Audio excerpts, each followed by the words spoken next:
Leucemia! Parabéns por uma nova vida! Depois de descobrir a leucemia mieloide crônica, Marcel teve a sorte de encontrar um doador de medula. Vou dar isso aqui pra minha mãe, que a minha mãe, ela se aposentou só pra ficar comigo aqui no hospital. Ela não queria se aposentar, ela amava o trabalho dela lá. Ela largou tudo só pra ficar comigo aqui no dia a dia. Você vai se emocionar no Bem-Estar de hoje, que também vai falar sobre câncer de intestino. A Viviane descobriu a doença assistindo o programa. Essa irregularidade, ela não é desejável e ela pode estar relacionada a uma doença do intestino. Quando eu assisti o programa, que eu vi esse médico falando esses sintomas, aí que a gente começou a correr atrás de todos os outros exames. Que outros exames podem diagnosticar o câncer? Você sabe reconhecer os sinais do teu corpo quando algo não está bem? 2 médicos vão ajudar a gente hoje. O cirurgião do aparelho digestivo, nosso consultor, Dr. Fábio Atuí, e também a oncologista do trato gastrointestinal, doutora Fernanda Caparelli. Você tem dúvidas, histórias para contar? Escreve pra gente. Usa a hashtag Você no Bem-Estar ou liga 40022884. O que você faria para ter sua vida de volta? A gente vai começar o programa de hoje com uma reportagem emocionante contada pela Valéria Almeida e a produção é da Aline Almeida. Uma dor na barriga. Marcel pensou ser uma hérnia e procurou ajuda médica. Depois de alguns exames, o diagnóstico foi devastador: leucemia mieloide crônica. A hora que descobre, né, que parece que você perde o chão e você não sabe para onde você vai levar a sua vida dali para frente. Você não sabe se aquela doença tem uma cura, tem um tratamento, né? A leucemia é um tipo de câncer que começa na medula óssea, tecido responsável pela fabricação de todos os elementos do sangue. A doença causa um prejuízo enorme na imunidade e nas funções do corpo. A força para encarar a notícia, o Marcel encontrou na família. Eu me senti muito abraçado. Tenho um filhinho pequeno de 4 anos, ele me ajudou pra caramba a ter essa força de vontade de querer ir atrás e buscar a cura da minha doença, né? O tratamento começou há 1 ano e meio. De lá pra cá, foram muitos remédios e alguns avanços. Só que não o suficiente para curá-lo. O problema é que muitas leucemias elas se tornam resistentes com o tratamento. Por exemplo, nós estamos dando um remédio e a leucemia ela provoca na sua progressão o aparecimento de umas mutações e com isso criam resistência à quimioterapia. Nessa situação, a única maneira de se curar hoje em dia uma leucemia seria com o transplante de medula óssea. É o caso do Marcel. A gente sabe que encontrar um doador compatível não é fácil. E ele teve a sorte de achar um dentro de casa, o irmão caçula. Para mim foi uma experiência que jamais vou esquecer, uma coisa que marcou nossa história juntos aqui, nosso laço como irmãos. E uma honra para mim poder ceder a medula para ele, né? Acho que para mim foi uma experiência que eu não esperava e agradeço por ela. Hoje é o dia do transplante, de receber o presente dado pelo irmão. Tô ansioso, a gente contando os dias para dizer que agora eu tenho uma medula nova e uma vida nova pela frente, né? Quando nós trocamos a medula óssea por uma medula nova e que nunca viu essas células doentes, ela vai passar agora a reconhecer. E aí que está a beleza do procedimento, que nós estamos trocando um órgão por um órgão novo e que é capaz de identificar as células doentes e destruir especificamente e tão somente essas células doentes. Acabou. Graças a Deus. Você viu tudo, né? Opa! Bastante. Olha, o Marcel acabou de receber a medula do irmão, o transplante acabou, o que começa agora é uma aposta para saber quem vai acertar o dia da pega, que é quando a medula passa a trabalhar no organismo. Boa sorte. Obrigado. Espero ganhar, porque aí você fica bom mais cedo. Eu apostei que você vai... O dia da pega vai ser antes do que o dia que você escolheu, hein? Vamos ver quem ganha esse bolão aí.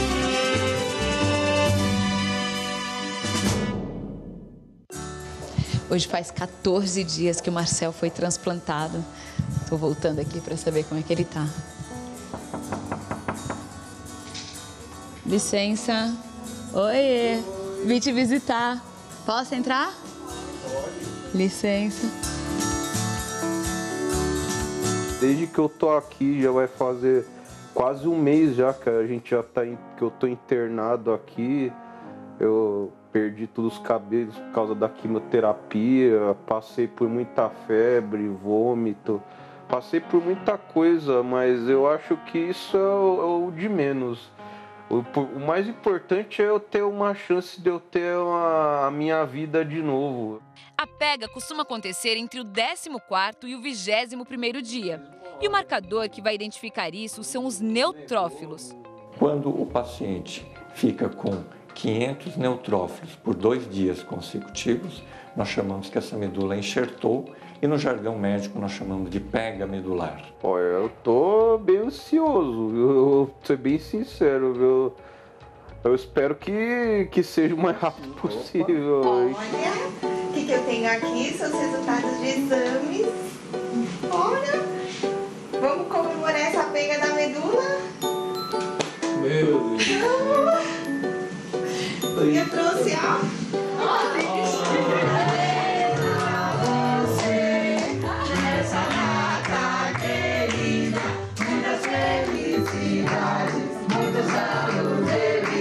Toda essa festa aqui é porque hoje é o dia da pega. Agora a medula tá funcionando. Olha, eu vou pedir desculpa pra todo mundo, até pro meu irmão, viu? Mas eu vou dar isso aqui pra minha mãe. A minha mãe, ela se aposentou só pra ficar comigo aqui no hospital. Ela não queria se aposentar, ela amava o trabalho dela lá. Ela largou tudo só pra ficar comigo aqui no dia a dia aqui, ó. Nós estamos aqui com você, filho. Obrigado, filho. Tá. Obrigado vocês, viu? Amo você, tá entendendo? Tô tão feliz de ver vocês aqui desse jeito.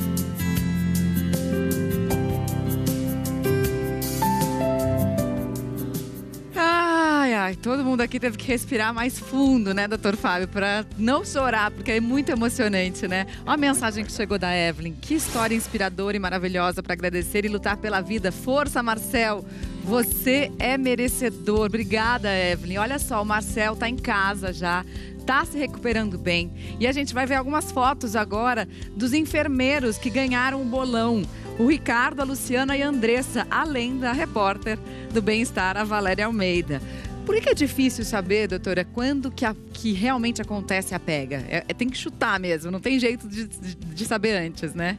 Geralmente, é como o doutor Celso falou, o mais comum é em torno do 14º, 21º dia, mas isso depende muito do tipo de doença, de leucemia, de doença hematológica que a gente está lidando, o tipo de transplante de medula e principalmente de interações do organismo e do sistema imunológico do próprio paciente com a medula, o enxerto que a gente chama. Mas geralmente o mais comum é isso, em torno do 14º até a 3ª semana. E é uma festa mesmo, viu, Mari? Não pensa que aquilo aconteceu só porque estava o repórter da Globo, nada. Não, é uma grande festa, porque tem um marco, a partir daquele dia pegou, aí as coisas já decolam e vão muito melhor. Nova vida mesmo, acontece, né? Com todos os pacientes que fazem o transplante, quando pega, é uma festa. Você já se emocionou com essa reportagem do Marcel? Prepare-se, porque você vai se emocionar mais ainda, porque a gente vai mostrar agora uma história que o Dr. Fábio ajudou a mudar. A gente vai conhecer agora a Viviane.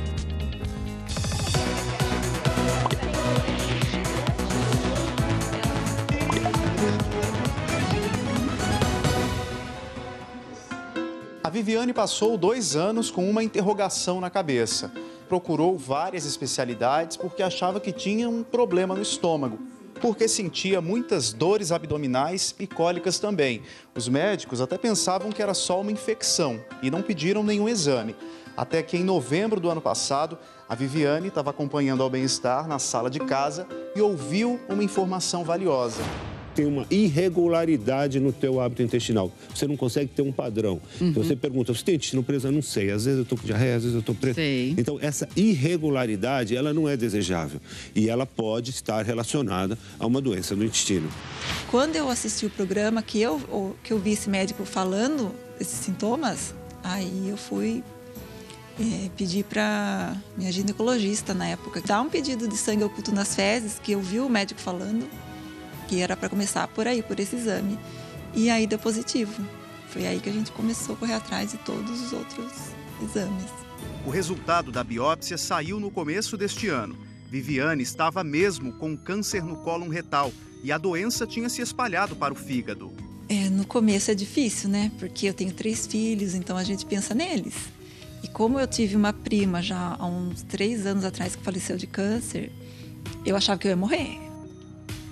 Ela começou o tratamento logo depois e de lá para cá... A partir da primeira sessão de quimioterapia já melhorei muito. Já conseguia me alimentar melhor, já conseguia não ficar tanto tempo mais deitada, que eu ficava muito tempo deitada. E hoje estou muito bem, graças a Deus. O caminho não é fácil, mas novos exames já apontaram que os tumores regrediram e a família toda segue firme na luta contra a doença.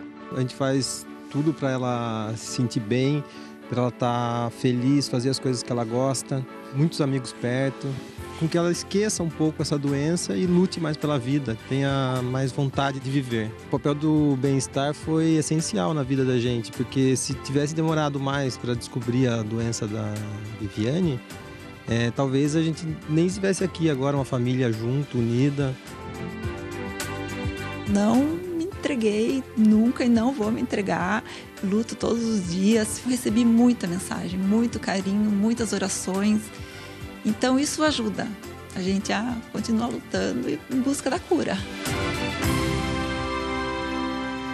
Certeza que você vai receber mais mensagens, mais orações, mais carinho. E a gente queria dizer aqui, representando toda a equipe do Bem-Estar, que depoimentos como esse fazem a gente realmente sentir que o nosso trabalho vale a pena e que o outro lado, quando vocês topam falar com a gente também, ajuda a inspirar milhares de pessoas, milhões de pessoas que estão assistindo a gente, salvar outras vidas, não é isso?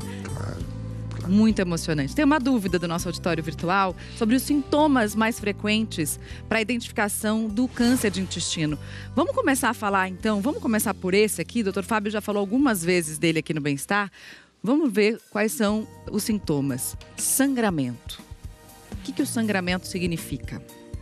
Olha, Mari, o sangramento no intestino tem que ser um sinal de alerta.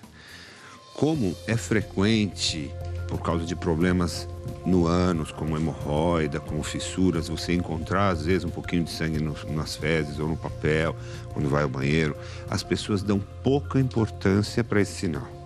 Esse sinal é muito importante. A mucosa do intestino, o lugar onde tem a lesão, pode... aquela lesão que está na mucosa, ela é mais delicada, ela é mais friável. E isso pode fazer com que o sangue aconteça no trajeto do cocô no intestino e saia junto com as fezes. Então, é muito importante você olhar o seu cocô depois de ir ao banheiro. Se você nota uma diferença de textura, de cor, presença de sangue, a presença de muco, você deve procurar um médico, porque nem tudo que sangra é hemorroida. A gente já falou isso muitas vezes, mas não custa repetir. Nem tudo que sangra é hemorroida. Agora, doutora, o câncer pode estar em qualquer posição dentro do intestino? Vai ter sangue? Pode, mas geralmente o mais comum são as lesões do lado direito, que é esse que a gente chama de seco, né? O cólon ascendente, o intestino, é a parte inicial do intestino grosso. O mais comum são essas lesões, na verdade, sangrarem, só que são sangramentos que a gente não detecta, porque muitas vezes são sangramentos de pequena monta e as fezes que passam do lado direito são fezes mais líquidas. Geralmente, os tumores do lado esquerdo que sangram, e o tumor mais incidente, a localização mais incidente é do sigmoide, que é essa região em S, que a gente chama, Esses tumores, quando sangram, eles chamam a atenção do paciente, porque é o sangue que o paciente vê no vaso sanitário, que ele eventualmente vai se limpar com papel higiênico e nota o sangue no papel higiênico. Mas, na verdade, qualquer localização do intestino pode ter sangramento, desde que essa lesão que esteja ali na mucosa, que é o revestimento interno do intestino, esteja, como o Fábio falou, friável, machucada, as fezes mais ressecadas passam e isso propicia um sangramento maior. E às vezes o sangue do lado direito é tão intenso e ele não é visualizado que o sintoma que o paciente sente é anemia, fraqueza. As pessoas falam, nossa, você está pálido, você começa a ficar cansado para ir fazer uma compra, para ir fazer a sua atividade do dia a dia. Então esse sangue é mais crônico, enquanto esse sangue é um sangue que é mais visível no vaso sanitário. Então já falamos de 3 sintomas aí importantes, né? Sangramento nas fezes, anemia e cansaço, aquela sensação de que você está mais cansado. Vamos falar de mais um aqui, que agora a gente vai abrir essa tampinha aqui, perda de peso. Por que uma pessoa que tem um câncer no intestino começa a perder peso? Como qualquer tumor, na verdade, a perda de peso ela é um reflexo geralmente de um tumor mais avançado, de um volume de doença um pouco maior. E para nós médicos esse é um sintoma de alerta importante, eventualmente até para doença fora do intestino, que é o que a gente chama, por exemplo, de doença metastática. A gente pode ter perda de peso por um tumor que atrapalha a absorção dos nutrientes? Até pode, mas geralmente é por vários aspectos de fatores que o próprio tumor produz, como fatores inflamatórios, que reduzem o apetite e fazem com que a pessoa tenha uma perda de peso mais importante, que geralmente para a gente é expressa por pelo menos uma perda de 10% do peso habitual do paciente, pelo menos no intervalo de tempo de 6 meses. Então isso pode acontecer com pessoas de qualquer peso. A pessoa pode ser magra, pode ser mais gordinha, qualquer peso isso pode acontecer. A diferença é mais importante do que o valor absoluto. Então, quanto se perdeu e o período que se levou para perder. O tumor consome energia. Então, independente do corpo, ele vai se dividindo e vai consumindo energia. Então, ele rouba essa energia do indivíduo. Além disso, ele tira a fome. Então, a pessoa come menos e gasta mais energia. Vamos para a próxima aqui. Vou levantar a outra tampinha. Vontade de ir ao banheiro sem existir o cocô. Esse é um sintoma que tem uma característica bem interessante. O reto da gente, que fica essa região final do intestino grosso, o reto ele tem a capacidade de perceber a vontade de ir ao banheiro. Então, quando o cocô chega lá, ele se distende e ele manda uma mensagem para o cérebro: eu quero ir no banheiro. Essa comunicação, ela é importante para você poder controlar as suas funções fisiológicas. Quando você tem um tumor ou uma inflamação nessa região, essa mensagem pode ir errada para a cabeça. Então, o tumor está lá, ele distende o reto e o corpo fala: quero ir no banheiro. Aí você vai, faz força, não tem cocô para sair. Por quê? Porque, na verdade, é o próprio tumor que está causando essa sensação, essa percepção de vontade de ir ao banheiro. Então, isso o povo chama de puxo. Nós, médicos, chamamos de tenesmo. Mas, no fundo, é a mesma coisa. É uma percepção errada da vontade de ir ao banheiro. E tem também uma percepção que é similar, que é a sensação de evacuação incompleta. O cara vai ao banheiro, ele termina de ir no banheiro e fala: escuta, eu queria fazer mais, mas eu não consigo fazer. Parece que sobrou alguma coisa. Parece que faltou. E às vezes dá vontade de ir no banheiro, há prestações que a gente fala. Faz um pouquinho, aí faz mais força, faz mais um pouquinho. Isso pode ser sinal de uma inflamação no reto. E essa inflamação pode ser um tumor ou pode ser outra coisa, mas é uma doença no reto que causa esse tipo de sintoma. Tem que investigar. Tem mais uma dúvida aqui que chegou. Vamos ver, da Paloma. Meu marido frequentemente tem dor de estômago, diarreia, perda de apetite e às vezes sente vontade de ir ao banheiro e não sai nada. Devemos nos preocupar? Ela tá falando de várias coisas, né? Vamos ver quais tem que se preocupar? Tem. Tem, mas não tem, porque se é frequentemente, provavelmente não é nada tão grave assim. Se isso está acontecendo num período de tempo longo, por muito tempo, provavelmente não é um tumor. Mas acho que vale investigar, porque ele tem muitos sintomas do aparelho digestivo. Sinais de alerta, né? Então, acho que sim, acho que vale investigar. E aí, nesse caso, a gente vai sugerir 2 exames, né? Que são exames fundamentais aqui para a detecção de um problema mais sério no intestino: o sangue oculto nas fezes e a colonoscopia. Vamos falar um pouquinho de cada um deles, comparando, assim? Então, começando pelo sangue oculto. Deixa eu passar uma régua embaixo antes, Mari, por favor. Claro. O que acontece é o seguinte, existem as pessoas que não têm sintoma algum. São aquelas pessoas que você pergunta, você está sentindo algum problema? Não tenho nada, não estou perdendo peso, meu hábito intestinal não mudou. Essas pessoas, algumas delas, precisam fazer exame de prevenção do câncer de intestino. E o exame de prevenção de câncer de intestino pode ser feito através da pesquisa do sangue oculto nas fezes ou através da colonoscopia.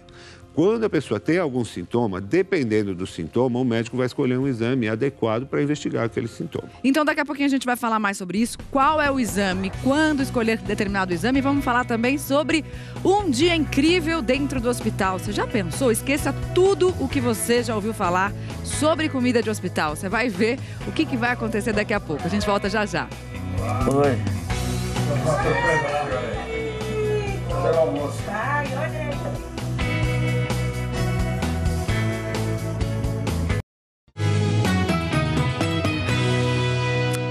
Bem-vindo de volta ao Bem-Estar. A gente vai ver agora uma iniciativa de um hospital aqui de São Paulo que tenta mudar uma realidade que é bastante triste. Muitos pacientes que estão internados sofrem de problemas de desnutrição porque não gostam da comida. Agora, olha o que eles estão fazendo para mudar isso. Valéria Almeida conta pra gente. Arroz à grega, creme de espinafre e filé de peixe com molho de camarão. Para deixar tudo melhor, pudim para sobremesa.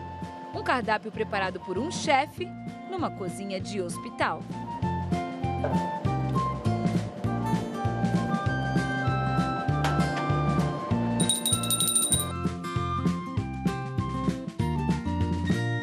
Nesse hospital em São Paulo foi criado o Wish Day, o dia em que é realizado um desejo gastronômico de um paciente internado no setor da oncologia, que em geral tem uma série de restrições alimentares.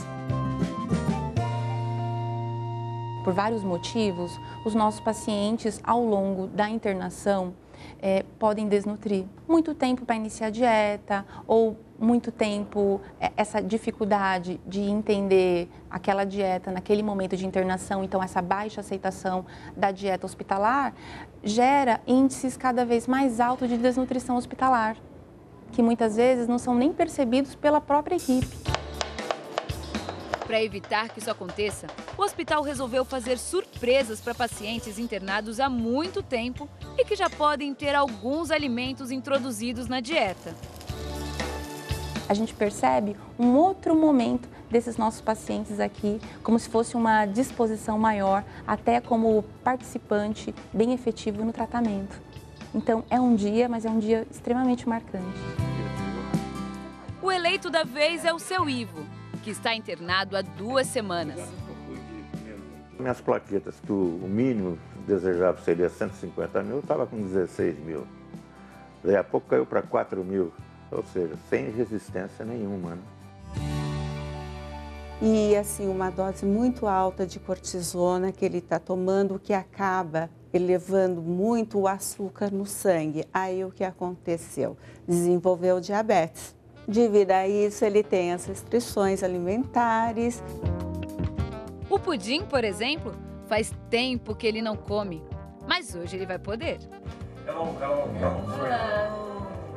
Oi. Opa! Como vai? Tudo bem? Nossa Senhora, viu? Pai, olha isso!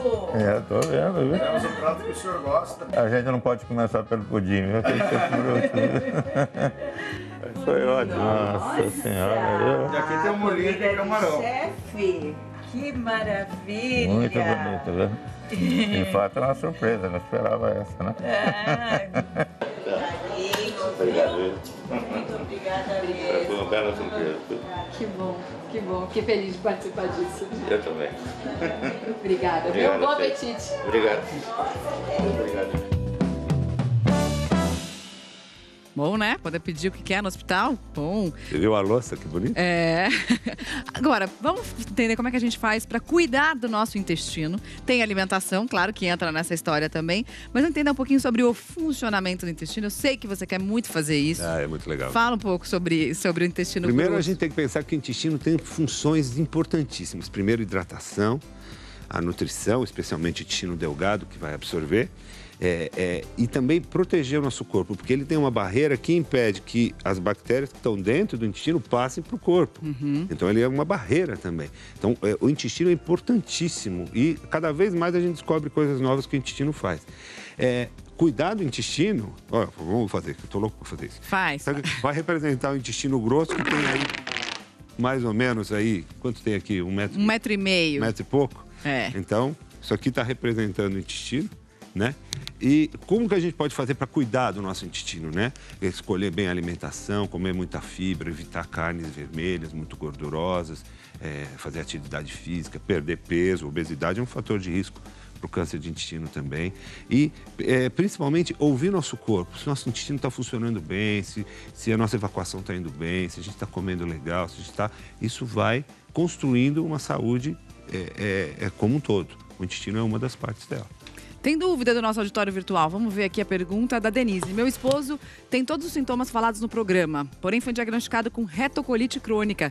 Essa doença pode virar um câncer? A retocolite crônica é um dos tipos de doença inflamatória intestinal. O Dr. Fábio tem uma vasta experiência com isso. Aumenta-se muito o risco de tumores de intestino grosso, de cólon, com a retocolite, principalmente à medida que o paciente ele vai caminhando ao longo dos anos e desenvolvimento da doença.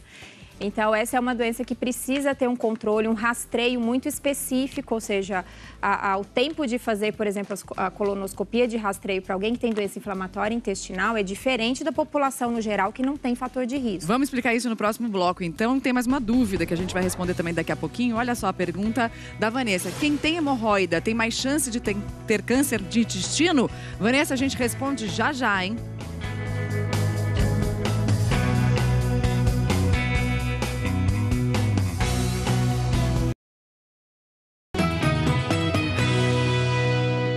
G1 em 1 minuto.